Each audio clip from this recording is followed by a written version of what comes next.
Losing a spouse is one of life's most painful experiences. It's not just the emotional weight of grief, it's the overwhelming number of decisions that suddenly land on your shoulders. In moments like these, it's easy to make choices based on pain, loneliness, or even outside pressure. But some decisions can lead to unnecessary regrets, financial hardship, or emotional setbacks that make the healing process even harder. The truth is, while grieving is deeply personal, there are certain things you should always think twice about before saying yes. In this video, we'll explore 5 things you should say no to after losing a spouse. Mistakes many people unknowingly make, only to realize later that they weren't truly ready. These are the pitfalls that can make an already difficult time even more complicated. But by knowing them ahead of time, you can better protect your emotional, financial, and physical well-being. So, stay with me until the end. Because these insights aren't just about avoiding mistakes. They're about helping you move through this chapter of your life with clarity, dignity, and the support you deserve. Let's begin. Number 1. Making big financial decisions too soon. One of the most common mistakes people make after losing a spouse is rushing into major financial decisions. It's understandable. You're suddenly faced with bank accounts, insurance policies, investments, and perhaps even the question of whether to keep or sell your home. In the midst of grief, it can feel like taking quick action will bring a sense of stability or control. But the reality is, grief clouds judgment, and making irreversible financial choices too soon can lead to lasting regrets. When emotions are running high, decisions that seem logical in the moment may not be the best for your long-term future.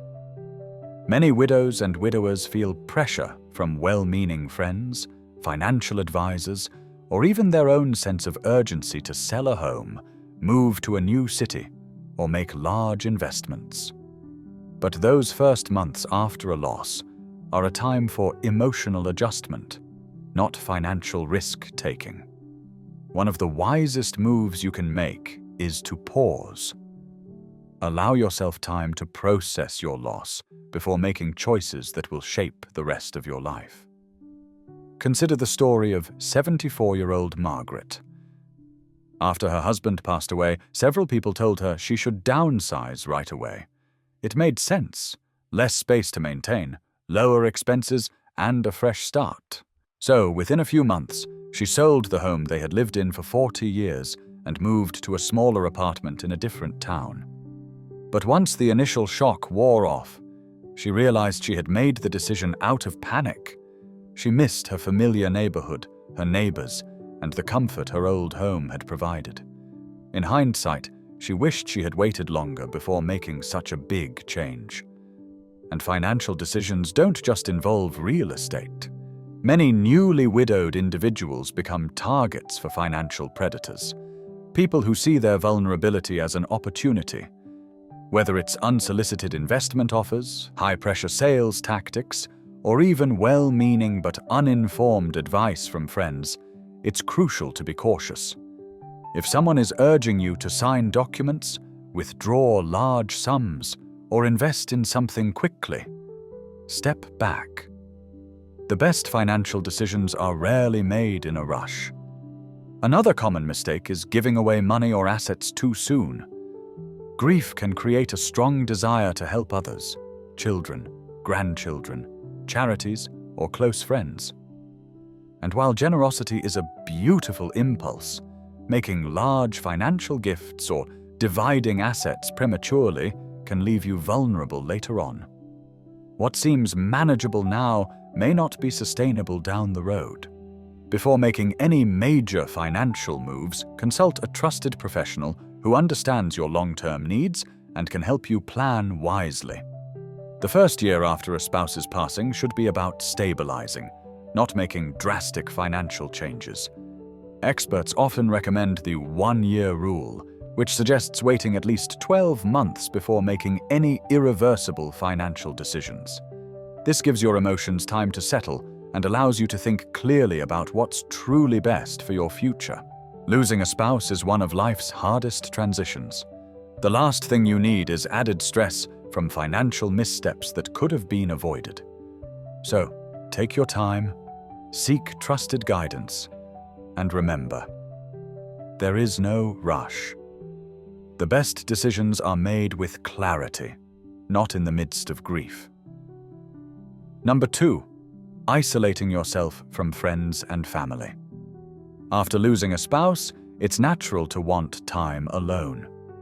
Grief is intensely personal, and sometimes solitude feels like the only way to process the pain. But while moments of quiet reflection are important, completely shutting out friends and family can lead to even deeper loneliness, making healing much harder. Many people fall into a habit of withdrawal, telling themselves they just need more time. But isolation can quickly become a pattern that's difficult to break. Human connection plays a vital role in emotional well-being, especially during times of loss. When people distance themselves for too long, they often experience increased sadness, anxiety, and even physical health decline. Studies show that prolonged social isolation can weaken the immune system, raise blood pressure, and even shorten lifespan. On the other hand, staying connected, even in small ways, can help ease emotional burdens and provide a sense of support. Consider the story of 78-year-old Walter. After his wife of 52 years passed away, he stopped answering phone calls, skipped family gatherings, and rarely left the house. He told himself he wasn't ready to talk, that no one would understand his grief, and that being alone was easier. But as the months passed, instead of feeling better, he felt worse. His days blurred together, his energy dropped, and even his appetite changed. It wasn't until a neighbor insisted he come over for coffee that something shifted. That one conversation turned into a weekly habit, which eventually led to reconnecting with friends. The more he engaged, the lighter he felt, not because the pain disappeared, but because he realized he didn't have to carry it alone. The key isn't to force yourself into big social situations before you're ready. It's about taking small steps to stay connected. Whether it's answering a phone call, going for a short walk with a friend, or joining a support group, these small actions can prevent deep loneliness. And if you don't feel like talking, that's okay. Simply being around people, even if you're just listening, can help remind you that life continues and that support is available when you need it. Another mistake many grieving people make is pushing away those who care the most. Grief can bring irritability, exhaustion, or the belief that others won't understand. But shutting people out completely creates unnecessary distance between you and those who truly want to help. Your loved ones may not have the perfect words, but their presence alone can make a world of difference. Letting them in, little by little, can provide comfort even when words aren't enough. It's also incredibly helpful to connect with others who understand your experience, whether it's through a grief support group, a community gathering, or an online forum. Speaking with people who've been through similar loss can be deeply healing. Hearing others share their stories validates your feelings and reminds you that you're not alone. Grief has no timeline, and there's no right way to heal. But staying completely isolated only makes the path harder. Finding small ways to reconnect with others at your own pace can provide strength, support, and even moments of unexpected joy. Remember, you don't have to carry the weight of loss alone. There are people who care, who want to be there for you, and who can help you move forward, one step at a time. If you're still watching this video and finding these insights helpful, please comment number 2 below to let me know you're here. And if you haven't subscribed yet, I recommend clicking that button and turning on the bell so you don't miss any future videos. Your support helps us continue creating content to inform and inspire you. Now, let's move forward. Number 3. Ignoring your own health and well-being. When a spouse passes away, many people become so consumed by grief that they stop paying attention to their own health. It's easy to postpone doctor's appointments, skip meals, or let daily routines slip when you're overwhelmed by loss. Some people even feel guilty about caring for themselves, as if taking care of their health somehow diminishes their love or grief. But the truth is, neglecting your well-being doesn't bring you closer to your loved one. It only makes moving forward harder. Grief affects the body in ways many don't realize. Studies show that losing a spouse raises the risk of heart problems, weakens the immune system, and can even contribute to cognitive decline. The stress of grief can lead to high blood pressure, disrupted sleep, and changes in appetite. Some people lose interest in eating, while others turn to unhealthy comfort foods. Over time, these changes can take a serious toll, both physically and emotionally. The key isn't expecting yourself to feel normal right away. It's about making small choices that help your body stay strong during this challenging time. Take the story of 81-year-old James. After his wife passed, he stopped cooking meals for himself. He told himself he wasn't hungry, and when he did eat, it was usually something quick and processed. Within a few months, he began feeling weaker, had trouble sleeping, and felt constantly fatigued. His daughter noticed the change and encouraged him to start eating regular meals again, even if he didn't feel hungry. Once he made small adjustments, like preparing simple, nutritious foods and drinking more water, he found that his energy improved, his mood stabilized, and he was better equipped to cope with the emotions of grief. Self-care isn't just about what you eat. It also includes movement, rest, and emotional well-being. After losing a spouse, many people stop exercising, not because they don't want to stay active, but because they no longer have someone to do it with. But staying physically active, even if it's as simple as a short daily walk, can greatly reduce stress, improve mood, and even enhance longevity. In some cases, joining a local walking group or exercise class can provide both physical benefits and much-needed social connection. Another common mistake is skipping medical checkups. Many widows and widowers avoid routine doctor visits or delay care because they feel overwhelmed. But now is one of the most important times to take care of your health. If it's been a while since you've seen your doctor, schedule an appointment. Keeping up with checkups, managing existing conditions, and staying on top of medications can make a real difference in how you feel, both physically and emotionally. Mental health is just as important as physical well-being. Grief can lead to depression, anxiety, and even hopelessness, especially when combined with isolation. If you're struggling, don't hesitate to seek support. Talking to a counselor, joining a grief support group, or even opening up to a trusted friend can provide comfort and reassurance. You don't have to face this alone. Reaching out for help is not a sign of weakness. It's a step toward healing. Remember, your spouse would want you to care for yourself. Honoring their memory doesn't mean neglecting your well-being. It means continuing to live in a way that allows you to find peace and strength. It's okay to grieve, to take your time, and to feel the weight of loss. But through it all, your health matters.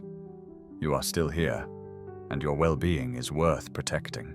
Number 4, rushing into a new relationship. Losing a spouse leaves an emotional void that can feel impossible to fill. For many, the loneliness that follows is one of the hardest parts of grief. And the idea of finding companionship again may seem like the only way to cope. While there's nothing wrong with wanting connection, one of the most common mistakes widows and widowers make is rushing into a new relationship before they've fully processed their grief. The emotions of loss can create a strong need for comfort, but making big romantic decisions too soon can lead to more heartache, confusion, and regret. Grief has no set timeline, and everyone heals at their own pace. Some may take years before considering dating again, while others may feel ready sooner. But when emotions are raw, there's a risk of seeking a relationship for the wrong reasons, trying to replace what was lost, avoid loneliness, or escape pain. These relationships often begin with strong emotions, but lack the stability needed for long-term happiness. Consider the story of 72-year-old Barbara. Just months after losing her husband of nearly 50 years, she met someone through a friend and quickly entered a relationship. At first, it felt like exactly what she needed: companionship, someone to talk to, and a welcome distraction from the loneliness. But as time passed, she realized she wasn't truly ready. The relationship moved faster than she was comfortable with, and soon she felt trapped in something that didn't feel right. Eventually, she stepped back to focus on her own healing. In hindsight, she wished she had given herself more time before making such a big decision. A new relationship should be based on genuine connection, not emotional relief. When someone has spent decades with a spouse, their routines and shared memories run deep. Entering a relationship before working through grief can lead to unfair comparisons, unrealistic expectations, and feelings of guilt. Some widows and widowers struggle with conflicting emotions, wanting to move forward while feeling as if they are betraying their late spouse. These feelings are natural and need to be acknowledged and processed before entering into something new.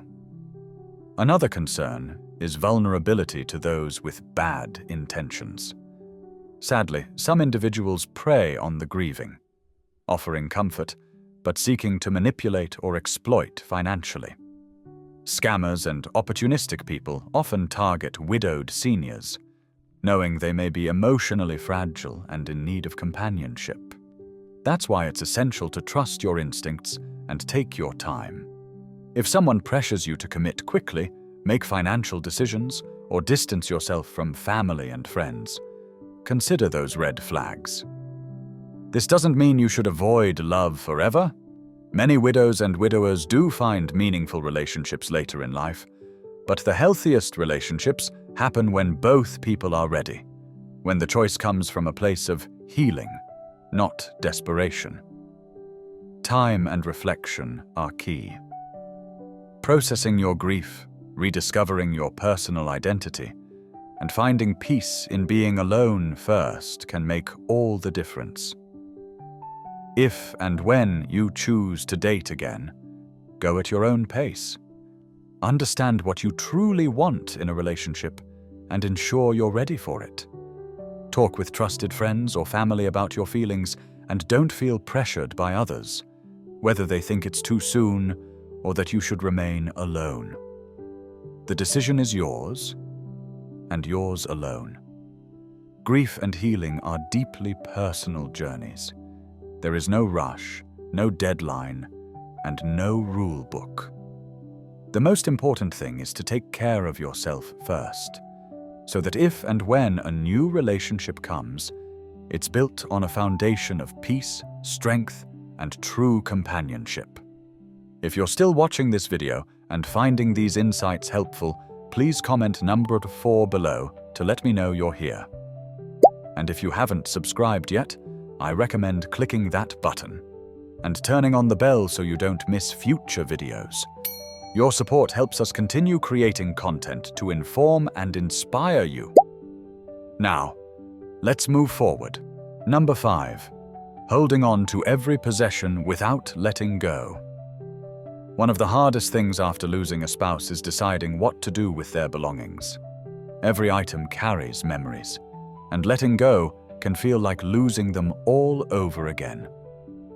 Many widows and widowers struggle with this keeping every piece of clothing, every belonging, every small item exactly as it was, afraid that moving or changing anything means erasing the life they shared.